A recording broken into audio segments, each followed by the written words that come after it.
Hello, I'm Matt Joslin. I'm at the Alban Arena. I'm actually in the auditorium, and I've been joined by two legends of children's television. I have grown up watching these two.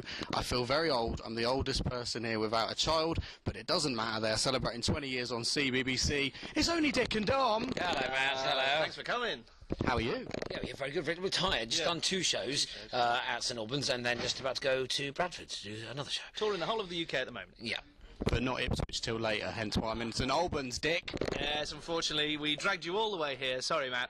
And but we are at Jimmy's Farm, like you said, doing the festival there. But it won't be this show, so you're pleasured to see this unique experience. 23rd of July in Jimmy's Farm. IO Radio listeners, get your tickets. You know more than we do. Do you like that subtle plug that was? Very good. Very good, very good. They didn't even pay me. So, you were here in St Albans with your Dick v Dom tour. It's the first day of your tour. How exciting. Yeah, it is. It is first day of tour. We've never done. Would you believe in 21 years we've never actually done our own live tour before? So for us, it's very exciting to actually get out there and you know, meet the people who watch us. So, Dick and Dom in the Bungalow, my favourite show of all time ever, I think.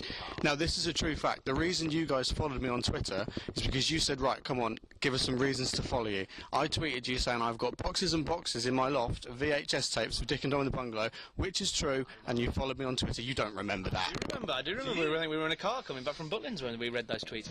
But you were exactly the same as us then, because we've both got boxes of VHSs of Dick and Dom in the Bungalow in our lofts. Yeah, well, one day we must convert them to DVD. No, well, not to Oh, DVD. not even DVD. Load it up onto some cloud somewhere. Yeah. Yes, DVD. Bring a DVD out of the best bits of the Bungalow. That needs to happen. Well, that'd be nice, wouldn't it? Ask the BBC. Honestly, I've tweeted them, like, so many times. Oh, keep asking them. Now, I've got to talk about the early days when you were Richard and Dominic on Children's BBC. I remember it very well. I was a small child and I watched you and I sat there and go, I want to do that. So what made you want to be a CBBC presenter? I don't know, it's just from a very early age it just looked fun. It looked really, really good. It looked like the ideal job, really. And it was also programmes like The Big Breakfast, hosted by Chris Evans years ago. It was one of his first big TV jobs. And just watched that and just thought, actually, do you know what, that looks like the ideal job. So just worked really hard and eventually it happened. Now, Dick, I remember I saw on CBBC when it was your 20th anniversary, you went to Going Live, didn't you, with your brother James? Wow, you know everything. You know everything. Done your research. Yes, when we were kids, we went on to Going Live because Philip Schofield was a hero of mine at the time, and again, going to places like that made you want to do the job even more. And here we are. I remember once I went on a tour of TV Centre. Wow, TV Centre. Whoever's idea it was to get rid of that, idiots. My opinion, I know shared by yourselves, judging by your tweets. Yeah, it was a great building. It was like the Hollywood of television, and it's sad to see it go. But it's opening again soon with 3 studios, so not all is lost.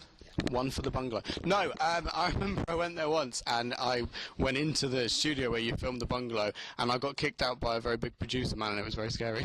Yes. Oh, really? Well, don't do it again. Yes. Right. So, thinking about Dick and Dom in the Bungalow, this is going to be a really tricky question because there was so many. What would be your top 3 favourite moments ever from Dick and Dom in the Bungalow? Mine, one of them, the first ever time we did the Chuckle Shrine. Some people might not remember that because that was on the channel. I remember that. The Codfather, and... Mr. Choosy Domino Rally. Yeah, there you go. Oh, I quite like the cow giving birth to me as well as Tom, Dick and Harry.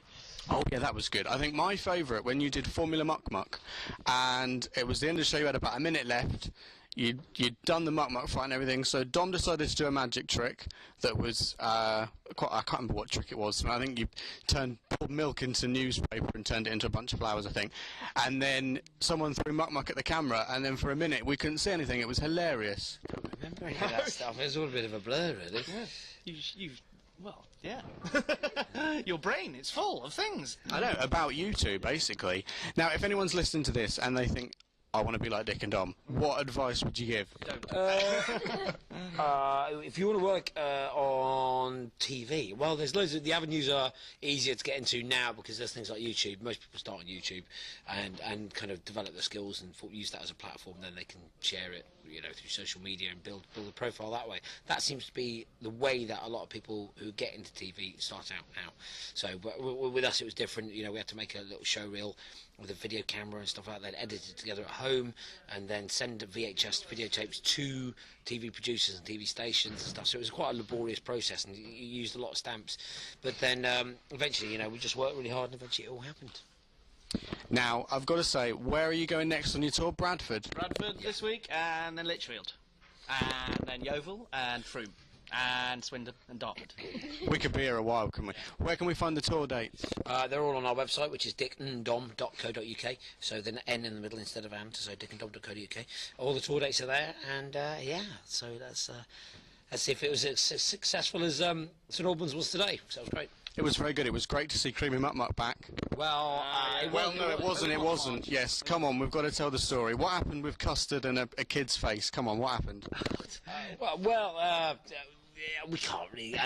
Basically, there's lots of health and safety reasons why you can't throw food now, and so we just stick to this kind of sensitive foam stuff that we got at the moment, which is it's horrible. It's very sticky and horrible, but it's kind on the eyes. Yeah. So Kind on the eyes. Yeah, well, you know, you have to be very careful these days. Got to be careful. Got to be careful. Now, Bogies came back for comic relief this year.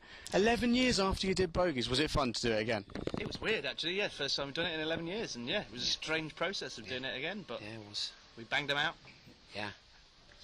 So, just quickly, Bogies has come back. Any more from the Bungalow to come back? I don't think so. I think some things No are plans best at the moment. left Yeah. rested, and I think it was such a fun, great show that it'd be.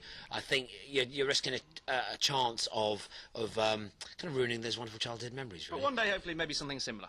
Maybe. It's very true. Dick and Dom, it's been a joy to meet you and to interview you. A dream of mine. Thank you so much. Good to meet you, Thank you Matt, very and glad you're such fun at the Bungalow. It was good fun. Keep researching.